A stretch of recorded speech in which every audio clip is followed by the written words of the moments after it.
Saudara, para kardinal sedunia akan memilih penerus paus di Vatikan usai Paus Fransiskus wafat.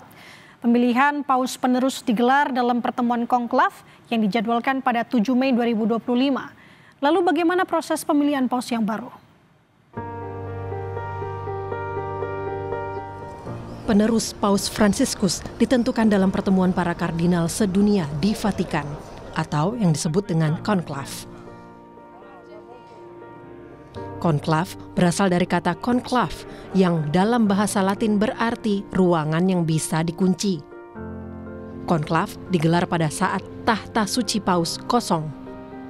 Lalu, seperti apa pemilihan paus? Konklav dilakukan hanya ketika paus yang bertanggung jawab meninggal atau mengundurkan diri. Konklav dilakukan dalam rentang waktu 15 hingga 20 hari setelah paus terdahulu wafat. Pemilihan paus dilakukan oleh para kardinal sedunia yang belum berusia 80 tahun di dalam lokasi pertemuan yang ditutup rapat. Ruangan yang digunakan para kardinal untuk memilih paus baru adalah Kapel Sistina di Vatikan. Selama konklav, para kardinal tidak diperkenankan membawa alat komunikasi apapun atau berkomunikasi keluar dengan siapapun. Pemilihan dilakukan 2 kali di pagi hari dan 2 kali di sore hari.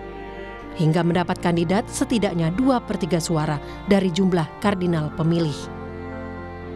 Proses pemilihan ditandai dengan warna asap di cerobong Kapel Sistina. Selama belum ada paus baru terpilih, surat suara yang sudah ditulis nama calon paus dari para kardinal akan dibakar.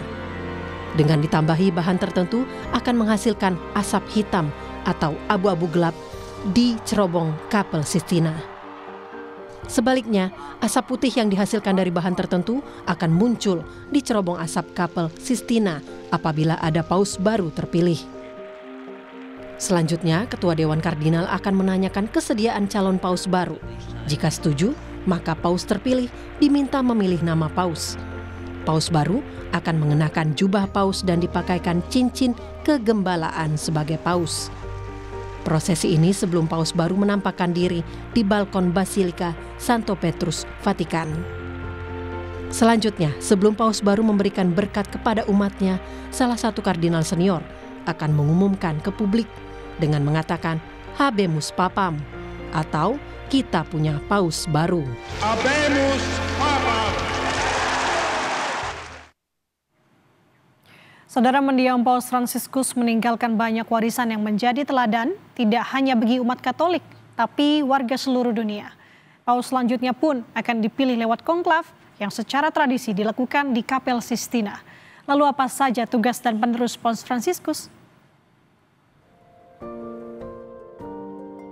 Jorge Mario Bergoglio, sosok mendiang yang bersahaja, lebih dikenal dengan gelarnya Paus Fransiskus. Mengepalai Vatikan dan menjadi pemimpin umat Katolik.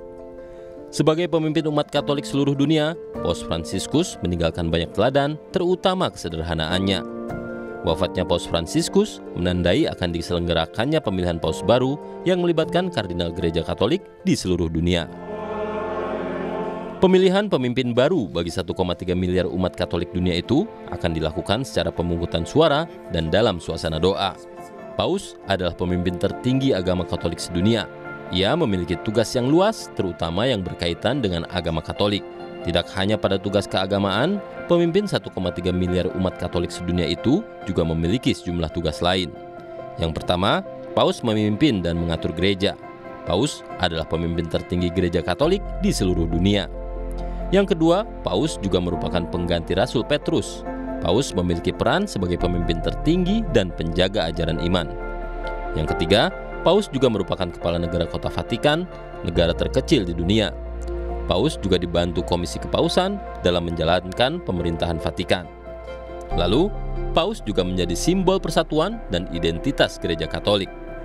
Bertanggung jawab atas kanonisasi orang-orang kudus sebagai peradilan tertinggi dan pemegang wewenang penunjukan untuk jabatan publik gereja.